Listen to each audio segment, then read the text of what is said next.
السلام علیکم ورحمۃ اللہ. میں ہوں ثقلین رضا ساول نیٹ ورک کے ساتھ آپ کی خدمت میں حاضر.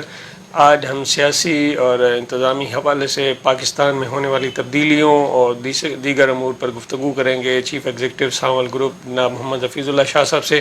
سر، سب سے پہلے تو یہ بتائیں کہ عمران خان کی اسلام آباد ہائی کورٹ سے گرفتاری، پھر سپریم کورٹ کے سے ان کو تو ریلیف ملنا، اور پھر اسلام آباد ہائی کورٹ میں دوبارہ پیشی، اور اس کے بعد جو ہے ان کی ضمانت کس ضمن میں، آپ اس کو کس ضمن میں دیکھ رہے ہیں پاکستان کی صورتحال کے حوالے سے؟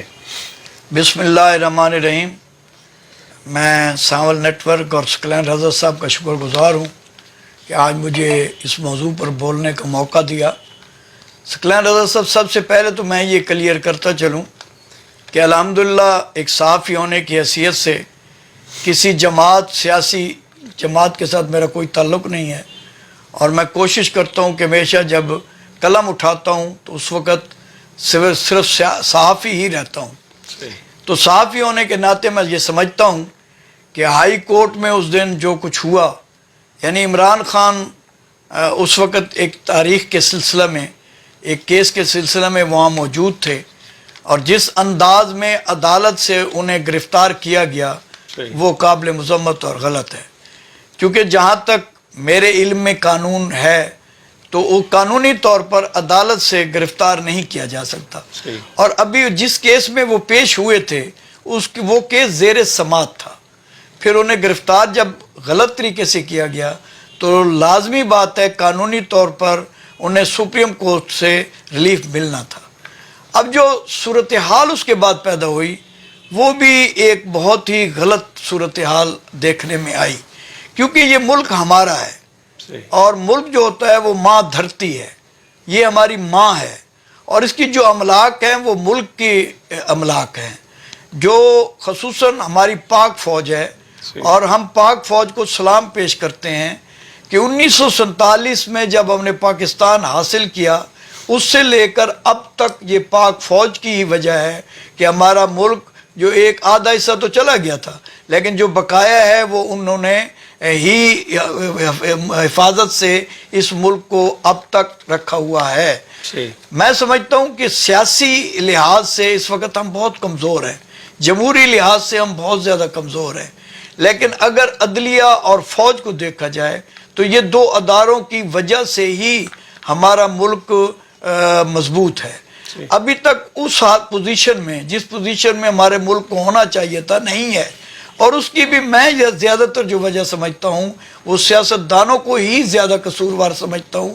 کیونکہ سیاستدان اگر مضبوط ہوتے، اگر جمہوریت مضبوط ہوتی تو آج ہمارا ملک میں فوج کو یا عدالت کو مداخلت نہ کرنی پڑتی.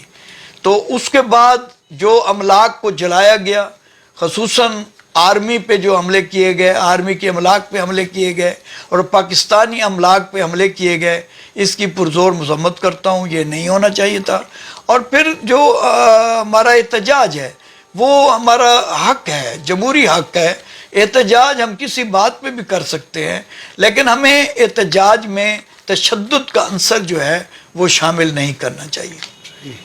ٹھیک، آپ کی بات صحیح ہے، لیکن عالمی میڈیا پر یہ باتیں بھی سامنے آ رہی ہیں کہ عمران خان ایک سابق وزیر اعظم ہیں، انہیں جس انداز میں گرفتار کیا گیا اور یہ ان کا مطلب رائٹ نہیں بنتا تھا. پنجاب پولیس یا دوسرے جو اسلام آباد پولیس وغیرہ موجود ہے، نیب نے جو نوٹیفیکیشن یا نوٹس جاری کیا تھا گرفتاری کے حوالے سے، جو سمن جاری کیا گیا تھا، اس پہ تو پولیس نے ہی گرفتار کرنا تھا. ایک آرمی کے ایک ادارے یعنی کہ اسٹرینجر کی طرف سے جو گرفتاری سامنے آئی اور جس انداز میں گرفتاری سامنے آئی ہے، اس کے بعد یہ ریئیکشن ہے اس کا. ثقلین رضا صاحب، ایک ہے احتساب، ایک ہے انتقام. ہمارے ملک میں احتساب نہیں چل رہا بلکہ ہر دور میں ایک انتقامی کارروائی ہوتی ہے. اب تک جو میری سوچ سمجھ میں ہے، صحافتی جتنا میرا تجربہ ہے، تو یہ جو موجودہ دور گزر رہا ہے یہ انتقام کا دور گزر رہا ہے. یہ بات بالکل درست ہے، جیسے میں پہلے واضح کر چکا ہوں کہ ان کی گرفتاری کا عمل غلط ہے. عدالت سے گرفتار کیا گیا، اور پھر اگر آپ دیکھیں تو 1 تاریخ کو جب ان کے وارنٹ جاری ہوئے، اور وہ وارنٹ جو ہے سب سے پہلے یہ دیکھنا چاہیے کہ جتنے مقدمات تحریک انصاف کے قائد اور ان لوگوں پر ہوئے ہیں، کیا یہ مقدمات ایسے ہونے چاہیے تھے؟ اور کل ہائی کورٹ نے بہت پیاری ڈائریکشن دی ہے کہ ایک گھنٹوں میں یعنی پرچے ہوتے ہیں اور پھر گرفتاریاں ہو جاتی ہیں. تو کم از کم یہ دیکھنا چاہیے کہ اگر کسی کے خلاف جب رپٹ درج ہوتی ہے، مقدمہ درج ہوتا ہے، تو دیکھنا چاہیے کہ یہ مقدمہ درست ہے بھی صحیح کہ نہیں. اور پھر ہماری نیب کے جو معاملات ہیں وہ تو کبھی بھی کسی جماعت کو قبول رہے ہی نہیں ہیں. اور جتنے سابقہ دور میں اگر کوئی، میں نے جہاں تک میرے علم میں ہے، مسلم لیگ بھی تنقید کرتی رہی اسی پہ اور جتنی میری معلومات ہے کہ وہ یعنی احتساب کے نام پر نیب کرتی رہی ہے، جو کچھ کرتی رہی ہے نا. اس وقت کوئی عمران خان نے تو نہیں کیا. پھر جو پولیس کا ظلم و تشدد ہے ثقلین رضا صاحب، میری وہ سوچ سے باہر ہے کہ یہ ایسے محسوس ہوتا ہے جیسے ہم ٹی وی پر کشمیر کے حالات دیکھتے ہیں، ہمارے ملک میں بھی ایسے ہی حالات ہوتے ہیں. اب جہاں آرمی ہاؤس پہ حملہ ہوا وہاں تو پولیس موجود نہیں تھی، اور وہاں تو پولیس نے قتل روکنے کی کوشش نہیں کی. اور جہاں پر امن احتجاج کیا جا رہا تھا، اور پھر وہاں مردوں کو تو ایک طرف خواتین کے ساتھ جو ظلم ہوا ہے، جو بے پردگی ہوئی ہے، جو انہیں گھسیٹا گیا ہے، ان کے دوپٹے اتارے گئے ہیں، یہ بھی قابل مذمت ہے. ہمیں یہ بھی دیکھنا ہوگا کہ اگر عوام ریئیکشن کرتی ہے تو کیوں کرتی ہے، ہمارے رویے کیسے ہیں، کیونکہ پولیس کا تو کام ہے حفاظت کرنا. اور جب محافظ ہی ہماری عزتوں کے لٹیرے بن جائیں تو یہ بھی قابل مذمت بات ہے. آپ کی بات بالکل درست ہے کہ ہمارا احتجاج بھی پر امن ہونا چاہیے، لیکن ہماری پولیس جو ہے انہیں بھی دیکھنا چاہیے کہ ہمیں جو سلوک ہم کر رہے ہیں وہ کیسا سلوک کر رہے ہیں. اچھا، آپ اس اہم ترین یعنی کہ یہ واقعہ ہوا ہے پاکستان کے حوالے سے، ثانیہ سمجھ لیں، اس کے تناظر میں ایک اہم اور جو ہے نا جی کیس وہ نظروں سے اوجھل ہو گیا ہے. پنجاب اور کے پی کے میں الیکشن کے حوالے سے جو پیش رفت جاری تھی، سپریم کورٹ میں پنجاب الیکشن کے حوالے سے بھی وہ کیس جو ہے نا زیر سماعت ہے، اور جس کے لیے 15 مئی کو طلب کیا گیا ہے. 14 مئی کو تو الیکشن اب مشکل ہے، تو 15 کو طلب کیا گیا. کیا آپ دیکھ رہے ہیں کہ اس تناظر میں وزیر اعظم یا کسی بھی اہم عہدیدار کی یا اہم شخص کی کوئی نااہلی یا دوسرے کوئی عوامل سامنے آ سکتے ہیں؟ ثقلین بھی کوئی بھی ملک ہو، آئین اور قانون سے کوئی بھی بالاتر نہیں ہے. اور پھر یہی اب جب اپوزیشن تھی موجودہ اقتدار والے، ان کی ڈیمانڈ تھی کہ 2018 کے الیکشن میں عمران خان کو کامیاب کروایا گیا، لہٰذا ہم دوبارہ الیکشن چاہتے ہیں. ریکارڈ پر موجود ہے. اچھا، جب انہوں نے عدم اعتماد کیا، سنبھالا، تو چاہیے تو یہ تھا کہ اسمبلی توڑ کر، اس کا واحد حل تھا کہ ہم فوری طور پر نئے الیکشن کی طرف چلے جاتے، جو کہ انہی لوگوں کا یعنی جو پی ڈی ایم ہے ان کا یہی مطالبہ تھا کہ دوبارہ الیکشن ہونے چاہیے. اور پھر اس صورتحال میں جب عمران خان نے 2 اسمبلیاں توڑ دیں اور قانونی طور پر کہ 90 دن کے اندر اندر آپ کو الیکشن کروانے ہیں، تو اب جو کورٹوں نے فیصلے دیے ہیں وہ بھی کوئی غلط تو نہیں دیے، وہ کوئی عمران خان کے حق میں یا پوزیشن کے حق میں یا اقتدار کے حق کی بات نہیں ہے. بات یہ آئین یہی بات کہتا ہے ہمیں کہ فوری الیکشن 90 دن کے اندر ہونے چاہیے. جب اس پر عمل نہ کیا جائے تو وہ کون سی عدلیہ ہے اور کون سی گورنمنٹ ہے. اور اس ملک کی مسائل کا واحد حل بھی یہی تھا کہ ہمیں فوری الیکشن کروا کے منصفانہ، غیر جانبدارانہ جو بھی حکومت مارد وجود میں آتی تو اس حکومت کے حوالے کر دیا جاتا ملک کو. اب دیکھیں تو 2 صوبوں میں حکومت تو عمران خان کی تھی، تو اس نے کیوں توڑی حکومت؟ اسی وجہ سے کہ ملک دوبارہ الیکشن مانگ رہا تھا، قوم الیکشن مانگ رہی تھی، تو ہمیں الیکشن کروانا چاہیے تھا. اب اس تناظر میں دیکھا جائے تو سپریم کورٹ ہی واحد وہ ادارہ ہے جو سب سے بڑا ملک کا ادارہ ہے، اور اس وقت وہی ادارہ رہ گیا ہے جس پر قوم کی نظریں ہیں.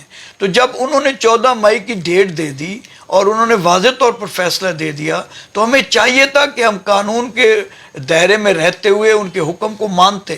جب نہیں مانا تو میں جو حالات دیکھ رہا ہوں کہ 15 تاریخ کو کچھ نہ کچھ ہونے والا ہے، اور وہ بھی قانون کے دائرے میں رہتے ہوئے، اور ظاہر ہے قانون حرکت میں آئے گا. اگر آج سپریم کورٹ جیسے عمران خان کو ریلیف انہوں نے کوئی تعلق بیس پہ نہیں دیا، قانون کی اگر سپریم کورٹ ان کو ریلیف نہ دیتی تو عدلیہ کا احترام نہ رہتا. بین ہی میں سمجھتا ہوں کہ 15 تاریخ کی سماعت میں کوئی نہ کوئی ایسا ہونے والا ہے جس سے ہم آئین اور قانون کی پاسداری کر سکیں گے، اور اس کے دائرے میں رہتے ہوئے سپریم کورٹ کوئی فیصلہ ضرور دے گی. اچھا سوموار کا دن جو ہے نا بڑا اہمیت کا حامل ہے، یعنی کہ 15 تاریخ بڑی اہمیت کی حامل ہے، کیونکہ سپریم کورٹ میں بلدیاتی الیکشن کے حوالے سے بھی سماعت ہونی ہے. عمران خان نے اسلام آباد ہائی کورٹ میں بھی اپنی ضمانت کے حوالے سے پیش ہونا ہے، جبکہ پی ڈی ایم اور مولانا فضل الرحمان سوموار کو ہی سپریم کورٹ کے سامنے دھرنے کے حوالے سے احکامات دے چکے ہیں یا ان کا جو پروگرام سامنے آیا ہے. سوموار کے دن کو آپ کس نظر سے دیکھتے ہیں؟ اسکلین بھائی بالکل آپ کی بات درست ہے کہ سوموار کا دن اور 15 تاریخ 15 مئی 2023 ایک اہم دن ہے ہر لحاظ سے. لیکن یہاں میں یہ بات ضرور کروں گا کہ کبھی بھی میں سمجھتا ہوں کہ میرا یہ نظریہ ہے کہ اقتدار والے کبھی بھی احتجاج نہیں کیا کرتے. جو اقتدار برسر اقتدار ٹولہ ہوتا ہے وہ تو یا قانون کے دائرے میں رہتے ہوئے اپنے احکامات جاری کرتا ہے اور اس پر عمل درآمد کرواتا ہے اور کرتا ہے. احتجاج اپوزیشن کا ہمیشہ حق ہوتا ہے، اور پھر کورٹ کے خلاف احتجاج میں پہلی دفعہ سن رہا ہوں کہ کوئی سپریم کورٹ، وہ بھی ہماری جو سب سے زیادہ یعنی سب سے بڑی عدالت اور آخری عدالت ہے، اس کے احتجاج کرنا اور وہاں دھرنا دینا میری سمجھ سے بالا تر ہے جتنے تک میں جانتا ہوں، اور واقعی بہت اہم دن ہے. اب دیکھیں اللہ تعالیٰ ملک کی خیر کرے کہ اب وہ دن ہمارا کیسے گزرتا ہے. یہ تھے جناب محمد حفیظ اللہ شاہ صاحب، چیف ایگزیکٹو سانول میڈیا گروپ. ایک آخر میں ایک بات کرتے ہوئے اجازت چاہوں گا کہ عدالتی سپریم کورٹ کے احکامات کو چاہے جس نظر سے بھی دیکھا جائے، لیکن ایک بات طے ہے کہ اس حکم کے بعد پاکستان جو ہے مزید جلاؤ گھراؤ اور ٹوٹ پھوٹ کا شکار یا قومی اداروں کی نشانہ بننے سے بچ گیا ہے. اس کی وجہ یہ ہے کہ عمران خان کو ریلیف ملا، جیسے بھی ملا، قانون کے دائرے میں، آئین کے دائرے میں یا اس سے ہٹ کے، وہ ایک علیحدہ عمل ہے. لیکن اس کا فائدہ یہ ہوا ہے کہ پاکستان مزید انتشار اور انتقام سے بچ گیا ہے. لیکن اگر کوئی اس کو دوبارہ اسی جانب دھکیلنا چاہتا ہے تو یہ اس کا اپنا عمل ہے اور عوام اس سے آگاہ ہے. اللہ حافظ.